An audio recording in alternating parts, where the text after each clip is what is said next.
Sexas fait le tour, Sexas au tour, est-ce que ça vous enflamme?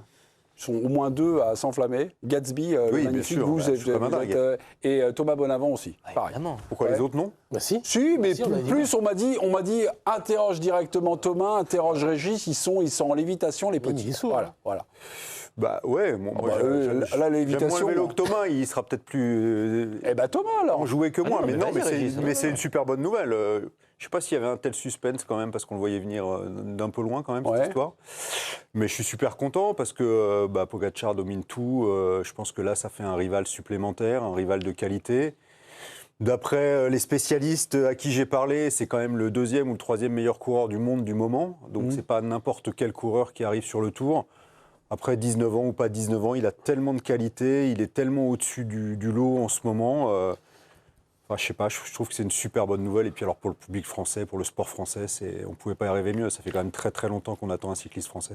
Ouais, mais il paraît qu'il ne faut pas s'enflammer, il paraît qu'il n'a pas 3 semaines dans les jambes. Il paraît les spécialistes aigris nous redescendre un petit peu la tension, mais on peut que être... Non mais c'est vrai qu'on entend beaucoup, faut pas qu'il fasse le tour, pas qu'il fasse le tour. Moi j'ai une lecture à l'opposé de ça s'appelle le Tour de France. On a l'élu du cyclisme français, un tout jeune qui a décidé de participer. Moi cette annonce qu'on a vue au début de l'émission, elle m'a profondément touché dans cet ancrage familial pour montrer à quel point il aime le vélo, à quel point il aime le Tour de France, que c'est le rêve de sa vie de participer et de remporter pourquoi pas un Tour de France. Donc voilà, il est là, le prodige, on le tient des mains. Quand Mbappé fait sa première en équipe de France, on est comme des dingues. Quand Wembanyama fait son premier match avec les Spurs, on est comme des dingues. Quand Léon Marchand plonge dans la piscine pendant les Jeux Olympiques pour sa première course, on est comme des dingues. Donc voilà, la France a aujourd'hui des immenses sportifs. Donc aujourd'hui, on va avoir un gamin qui va s'éclater sur son vélo au Tour de France et il va permettre à plein de gens de regarder le Tour de France. Et quand on voit le boucan qu'a fait cette annonce ce matin, à 10h du matin, le nombre de personnes qui sont emparées de cette vidéo, ça montre à quel point l'attente et l'excitation est énorme autour de ce garçon. Il fait partie déjà de la famille royale du sport français, Vincent, Paul Sexas? Ah bah oui, en peu de temps, mais oui, il suffit de voir le nombre de fois où il est apparu en une de l'équipe depuis un mois. Il n'y a pas beaucoup de sportifs français à cet âge-là, à part Mbappé peut-être, qui sont arrivés en une aussi souvent. Il n'y a pas de secret, c'est devenu tout de suite un sportif de premier plan. Effectivement, les sportifs que citait Thomas, oui, on se trouve là-dedans. On peut ajouter Dupont au rugby, alors peut-être pas cette année, mais cette année, Anelka a fait des unes de l'équipe jeune comme ça. Pas autant ça quand même. Anelka. Raymond Domenech, pas autant. Non, mais à cet âge-là, je sais pas. Pas autant. Moi, je trouve, en plus, c'est vrai que le Tour, c'est une fête, il faut dire la vérité, depuis plus de 40 ans, c'est une fête, mais qui se déroule... sans les Français. Voilà, dont le public français est spectateur. Alors, on se raccroche à la Jajamania, à Tantan Jalabert, Pinot, voilà, des coureurs comme ça, mais dans la réalité... Du 14 juillet. Voilà, et des victoires du 14 juillet, mais dans la réalité... Ça va être une fête puissance 10 avec un prodige comme ça qui va ressusciter quand même un peu un rêve d'enfance. Éric, ça vous rappelle parce que vous n'avez pas tellement la culture vélo, vous avez un petit peu. Non, mais j'ai suivi le Tour, à une autre époque, vous n'étiez pas né. Vincent me suit à 4-5 ans. Régis peut-être aussi, mais il est beau, il est magnifique. Mais plus sérieusement, c'est le petit Mozart de la pédale, mais moi je serai enflammé quand je vais le voir devant, quand je vais le voir décrocher. Il démarre. Les journalistes, les suiveurs, les sponsors, tout le monde est derrière. Tout le monde a besoin de récit, a besoin d'une idole de lancer. Mais Marchand, quand il nageait, on attendait qu'il soit champion olympique. Bon, il faut après... je dirais, concrétiser. Donc aujourd'hui, il a quand même Pogacar qui est devant. Donc ça va être compliqué, on va dire, pendant 2 ans, sauf s'il a un problème de chaîne qui déraille ou qui tombe dans le ravin, ce que je lui souhaite pas. On sait que c'est le futur crack, mais j'attends de voir. Alors, moi, je suis pas aigri, je suis pas un vieux con, je suis pas vieux jeu. Non, vous attendez. Voilà, Bernard Hinault, il est arrivé, j'ai entendu Guimard, parce qu'après, on a tous une idée pourquoi il y va. Oui, prendre de l'expérience, se construire. Ah, vous avez déjà commencé là-dessus Non, mais parce que, juste une chose, Guimard, je l'ai entendu, bon, c'était le mentor de Bernard Hinault, et je reprendrai la parole tout à l'heure. J'ai compris, la clochette veut dire tu la fermes. Bon. Non, je voulais juste vous faire passer, parce que c'est vrai que ce matin, lorsqu'on a découvert qu'il participait au Tour de France, je m'attendais à une annonce on va dire, beaucoup plus classique, avec genre un maillot de son équipe. Bonjour, c'est moi Paul Sexas. On va juste regarder une petite partie où finalement on découvre un peu que il a une bonne attaché de presse. Bah, peut-être. Non, mais je ne sais pas. Mais en tout cas, il y a quelque chose d'extrêmement touchant dans cette annonce. Les grands-parents, c'est même la grand-mère qui annonce qu'il va faire le Tour de France. C'est malin. Hein. Je suis quand même venu pour vous annoncer quelque chose de particulier. C'est que en juillet prochain, j'aurai quand même une course. Ah bon? Ouais. C'est-à-dire, laisse-nous deviner. Devine. Tour de France. Ouais. Ah, ben là, ça y est, c'est décidé. tu sais, t'as pensé à moi, parce que moi, à mon âge, 85, les années maintenant, je suis là, là, je suis l'homme le plus heureux de ce monde.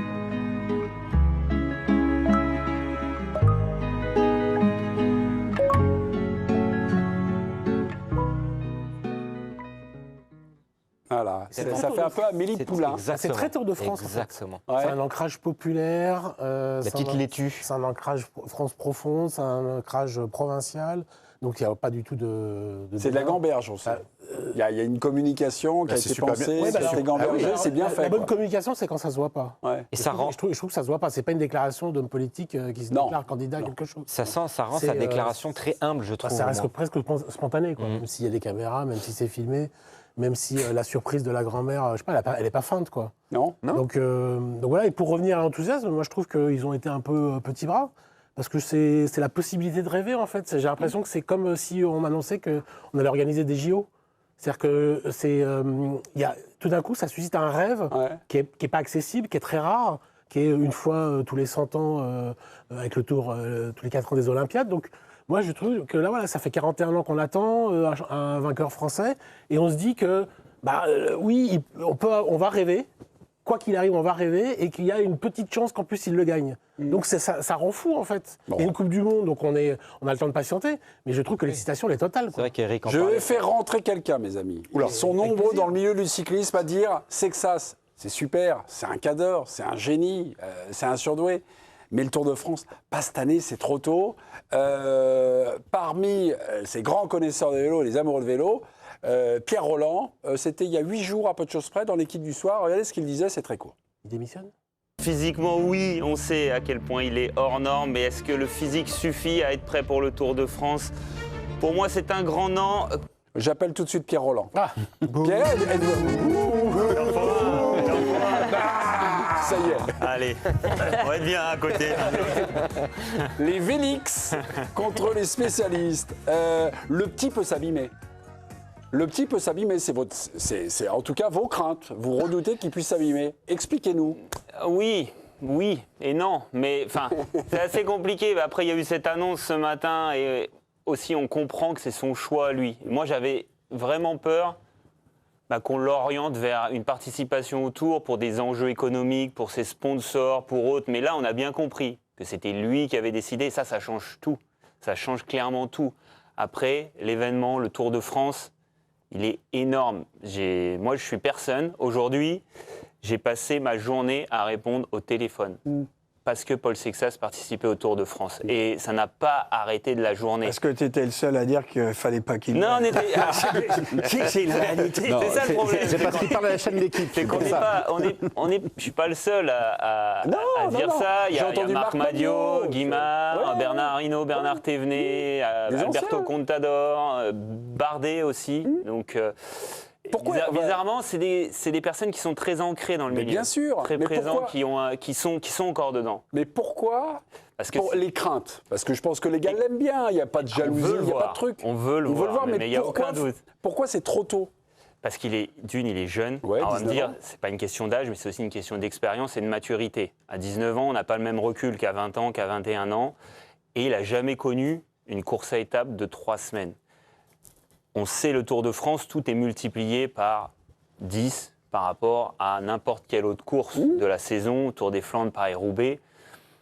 Mon point de vue à moi, c'était peut-être de l'orienter sur une Vuelta, le préparer à une course de 3 semaines d'un point de vue physique, déjà commencer à répondre à toutes les sollicitations, le protocole, le podium, lui laisser prendre du coffre, du bagage technique et du physique, et de l'envoyer au Tour de France en 2027, pas pour faire podium, mais cette fois-ci pour gagner.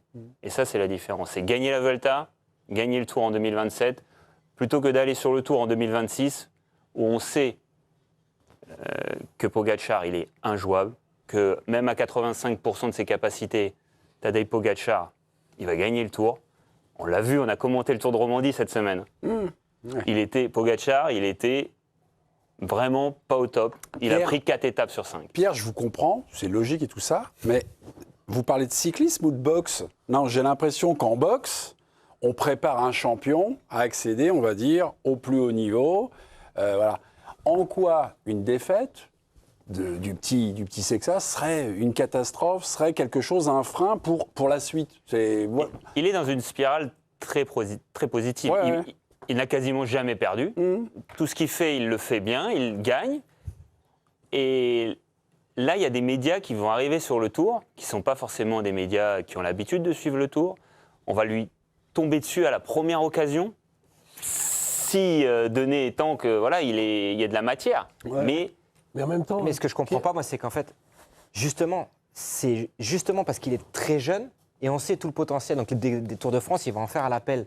Et il va avoir pas mal de chances d'en gagner un. Justement, est-ce que c'est pas justement cette année où il va pas pouvoir le mieux apprendre, peut-être se tromper, se prendre en pleine tête cette fameuse machine à laver qu'on évoque depuis des semaines et se dire ok, c'est ça, j'ai fait ça cette année et justement je m'offre un bonus, une année bonus pour apprendre tout ça, pour emmagasiner tout ça et revenir encore plus fort. Parce que si il le fait dans 2 ans, la pression elle sera décuplée parce qu'on va avoir... On va dire, il a attendu aussi. 2 ans, mais là, il faut qu'il gagne. La pression, ce sera la même. Dans 6 mois, dans 8 mois, dans 1 an, dans 2 ans, ce sera la même chose, parce que l'attente et le talent de ce jeune homme est tout simplement extraordinaire. Mais lui, il va prendre en maturité. Il va prendre 6 mois, 8 mois d'expérience, et dans 1 an, ce ne sera plus le même coureur, parce qu'il aura emmagasiné tout ça, emmagasiné l'expérience. Mais là, tout ce qu'on dit avec ce talent, avec ce jeune homme, en fait, ça ne fonctionne presque pas. En fait, mon discours, il est caduque. Il est peut-être de par mon expérience, de par mon recul. Et Marc Madiot aussi, de par son expérience avec ses coureurs. Mais tu parles de l'expérience tout à l'heure. Tu disais qu'il allait prendre du coffre. Concrètement, qu'est-ce qui lui manque encore? Là, on a vu... Est-ce qu'on est sûr qu'il lui manque du coffre, par exemple? Ah bah là, personne ne peut suivre. Il ne peut pas suivre Tadej Pogačar. Les confrontations en direct avec Tadej Pogačar, il a été battu. Il a été battu à Liège, il a été battu au Stradé. Une petite statistique, ils se sont rencontrés 19 fois avec Tadej Pogačar. Une seule fois, Paul Sexas a terminé devant Pogačar et c'était sur un sprint sans intérêt. Enfin voilà. Mais donc est-ce que l'année prochaine, mécaniquement, il serait plus proche? Au vu de sa marge de progression et de sa progression qui est constante, dans 6 mois, on aura encore un coureur bien plus fort. En termes de chiffres, on peut donner des chiffres. Au jour d'aujourd'hui, il est peut-être à 450 watts au seuil sur un effort d'1 heure. Je balance des chiffres comme ça. Dans 6 mois, il sera peut-être à 460 ou 470 et il sera au niveau de Tadej Pogačar. Et Pierre, tu nous ramènes à la raison, alors que tu as passé ton temps à nous dire, mais oubliez tout ce que vous avez vu. Oubliez tous les critères que vous connaissez. Mais il est en conflit. Parce que je suis un peu en conflit. Je suis clairement en conflit avec moi-même aussi, parce que j'ai envie de le voir. Je suis comme tout le monde. Mais on a un talent brut comme on n'a jamais vu. Donc on n'a pas envie de le gâcher aussi, on n'a pas envie de le louper. On ne peut pas. C'est ça que j'arrive pas à comprendre. On est sûr qu'on le gâcherait. Ouais, c'est ça que j'arrive pas à comprendre. C'est un côté un peu prudent, bien sûr. Le côté, on va abîmer. Ça va être encore mieux. Je sais pas, moi. Gâcher quoi? Bah c'est ça. Je vois pas à quel moment on est toujours. Deuxième, c'est gâché? Non, mais on est juste sûr et certain qu'il sera plus fort dans 1 an. C'est ça que tu dis. Ça, c'est sûr et certain. Bah, ça, on peut le dire. C'est pas anodin de dire ça. Il peut être encore plus fort avec justement une année d'expérience, de découverte, même si on a bien compris qu'il ne veut rien découvrir. Thomas, il y a l'échappé Éric Blanc qui voudrait poser une question à Pierre. Enchanté. Non, mais en tout cas, quand tu parles du vélo, ça me donne envie de t'écouter. Je t'ai vu 2-3 fois, non, parce que tu as des partis pris et puis tu donnes envie. T'es passionné. Merci. Et moi, je connais pas du tout, je sais pas ce que Éric, vous avez une question sur Paul Sexas, peut-être que toi. Mais est-ce que j'étais plus jeune? Mais juste une chose, est-ce qu'à ton avis, il peut avoir, dans le Tour de France, un coup de mou, un jour sans, et il prend 10-15 minutes, et là, les Français vont dire, j'en sais rien, à force d'enchaîner, être raté. Et puis, deuxième question, son équipe, elle est en bois? Ah non, parce qu'on me parle d'amener, et on me dit qu'il n'avait pas d'équipe. Alors moi je veux comprendre le vélo, tu as besoin de mecs pour t'accompagner. Alors, la première question, oui, il peut avoir un coup de moins bien, on ne le sait pas. C'est impossible de savoir. C'est impossible, on n'a pas de boule de cristal pour dire, Pogacar, Paul Sexas, est-ce que la 3e semaine, il va coincer ou pas? On ne sait pas. Il y a de grandes chances que ça se passe très bien au vu de son talent. Son équipe, elle est en construction autour de lui. Ils ont un projet sur 3-4 ans de lui faire gagner le Tour de France. On a recruté. 3 ans, maintenant, là, c'est quoi cette équipe? Il y a des mecs bons ou pas autour? Il y a de quoi l'accompagner, mais c'est pas l'équipe UAE, c'est pas l'équipe de Tadej Pogacar. Donc il va se retrouver parfois isolé, seul. Il y a des chances qu'il soit un peu plus isolé qu'un Pogacar ou qu'un Jonas Vingegaard. Parce que moi j'ai vu 2-3 trucs, à un moment donné, ses partenaires, ses compagnons de route, ils lâchaient. Enfin, il y en a un qui accompagnait, j'ai oublié son nom, mais enfin, à un moment donné, il se retourne et... Au Pays Basque, il s'est retrouvé tout seul à 35 km de l'arrivée alors qu'il est maillot jaune. L'équipe IF, qui est une équipe avec quasiment l'un des plus petits budgets du World Tour, ils étaient encore 4. Donc oui, ils ont eu à contrôler la course pendant longtemps, mais ça, sur le Tour de France, ça ne peut pas arriver. Si à un moment donné, tu es leader et que tu es esselé, on te fait ta fête, c'est clairement une évidence. J'ai une histoire à vous raconter, c'est Bernard Hinault en 77, donc il y a une campagne à l'équipe pour lui dire le blaireau, il faut que tu fasses le Tour de France. Non seulement il n'a pas terminé 2e de Liège-Bastogne-Liège cette année-là, il a gagné, puis il a enchaîné avec le Critérium du Dauphiné. Finalement, lui aussi se pose la question, il le retrace d'ailleurs dans un documentaire sur lui-même, qui est consultable gratuitement sur YouTube, en se disant, moi j'avais encore cet inconnu, comment je vais me comporter après 21 jours de course? Alors je suis allé à la Vuelta en 77, j'ai gagné la Vuelta, ce qui m'a permis de préparer. Mais moi, je l'écoute, mon champion, le blaireau. 77. Mais en 77, il l'avait dans les jambes, le Tour de France. Il l'avait. Mais en tout cas, on ne peut pas savoir, mais... Thévenet qui a gagné, non? C'est Thévenet qui a gagné, exactement. Une phrase de Guimard, c'est qu'on ne perd jamais de temps à être un petit peu patient, en fait. On le gagne, le temps, à être patient, à prendre de l'expérience. Mais... Encore une fois. Mais en quoi, s'il avait fait le Tour en 77, le blaireau ne serait pas devenu le blaireau? Vous voyez ce que je veux dire? Moi, ça me paraît étonnant. Il est venu en 78, il l'a gagné. Non mais d'accord, mais s'il avait fait en 77, est-ce que sa carrière aurait été laminée? Est-ce que le risque, si sa stratégie, c'est de ne pas le faire en 77 pour le gagner en 78 et qu'il y arrive, c'est bingo. Je comprends pas là, vous. Non, moi je me replace dans les pas. Je me replace dans les pas de Pierre Rolland qui nous dit c'est peut-être risqué qu'il fasse le Tour cette année. En quoi finalement c'est risqué et en quoi le blaireau, maintenant je fais une comparaison, s'il avait fait le Tour en 77, est-ce qu'il aurait fait la même carrière? En vrai, je pense qu'on est tous d'accord pour dire à peu près oui. Vous voyez ce que je veux dire? Il n'y a pas de mauvais ou bon choix. En fait, il y a juste un plan de carrière et une stratégie de carrière. Les deux choix sont bons. Oui, il va aller au Tour, il va terminer 3e, maillot blanc, et peut-être il va prendre une étape. Pas de doute. Au pire, il va faire 5e. Il ne sera pas plus loin, Paul Sexas, cette année. Mais est-ce que d'un point de vue de choix de carrière, c'est plus judicieux de gagner la Vuelta, de gagner le Tour de Pologne, la Classica San Sébastien cette année, et de se présenter au Tour pour faire le podium, voire mieux? Moi, je prends cette option. Hinault, il lui a conseillé de faire le Giro, non? Hinault, il a conseillé de faire le Tour d'Italie, mais c'est pas possible de faire le Tour d'Italie en ayant couru le Pays Basque. Sur sa préparation, il fait juste la course Auvergne-Rhône-Alpes, anciennement le Dauphiné. C'est la préparation idéale. En plus, il a un boulevard pour gagner l'ancien Critérium du Dauphiné qui s'appelle le Tour Auvergne-Rhône-Alpes désormais. Il va pas gagner, il va avoir la pression sinon sur le Tour. Il va gagner, il n'a pas le choix. Il n'y a pas Tadej Pogacar, il n'y a pas Jonas Vingegaard. D'accord. On dit qu'au jour d'aujourd'hui, à ce jour, il est le 3e coureur du monde, donc il doit l'emporter. Une autre question, mais c'est que j'ai entendu, c'est de bonne guerre. C'est pas pour moi, c'est pour Pierre. Oui, pour Pierre, c'est de la bonne communication, mais il y a 2 discours différents. Je vois le communiqué des sponsors, il vient pour le préparer, ceci, lui il dit pas du tout, il dit l'inverse. Donc, eux, ils veulent le protéger parce qu'ils ont un doute, entre guillemets, ou s'ils n'ont pas de doute, ils veulent le protéger. Parce lui, il a dit, j'ai pris ma décision seul, si j'y vais, globalement, c'est pour le gagner. Hein. Il n'a pas dit, je vais beurrer les sandwichs, ramasser les confettis. Il a dit le meilleur classement possible. Il va rester dans la roue. Hein.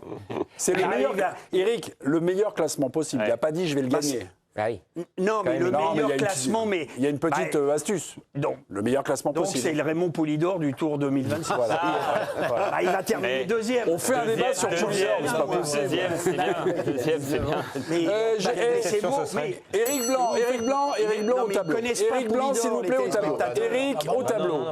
J'ai quelques photos à vous montrer et on va faire un petit test de culture générale. Pierre, silence. Eric Blanc, au tableau. Eddy Merckx. Son premier Tour de France, il avait quel âge? Comme ça, là. Eddy Merckx. Je dirais 23 ans. 24 ans et toujours. Ouais, bon, Dominique, c'est pas mal. C'est bien. Il en a gagné 5. Au tableau, mon cher Régis Testelin, Pogacar. Premier tour, il a quel âge? 21 ans. 21 ans, 11 mois, 9 jours. Vous aurez pu être un peu plus précis. Non, mais bravo. Ça va, hein. Et Mémé, il le gagne. Ouais. Mémé, il le gagne. Et il le gagne. Il le gagne. Et avant, il gagne la Vuelta. Bernard Hinault, 118, je crois qu'on l'a dit. Thomas Bonavent, Bernard Hinault. Je me rappelle plus. Vous ne vous rappelez plus? Vous écoutez plus vos petits camarades chroniqueurs. 23 ans, 23 voilà. Il avait gagné la Vuelta en 77, donc, et puis donc, il gagnera en 78, 3 victoires d'étape et le classement général.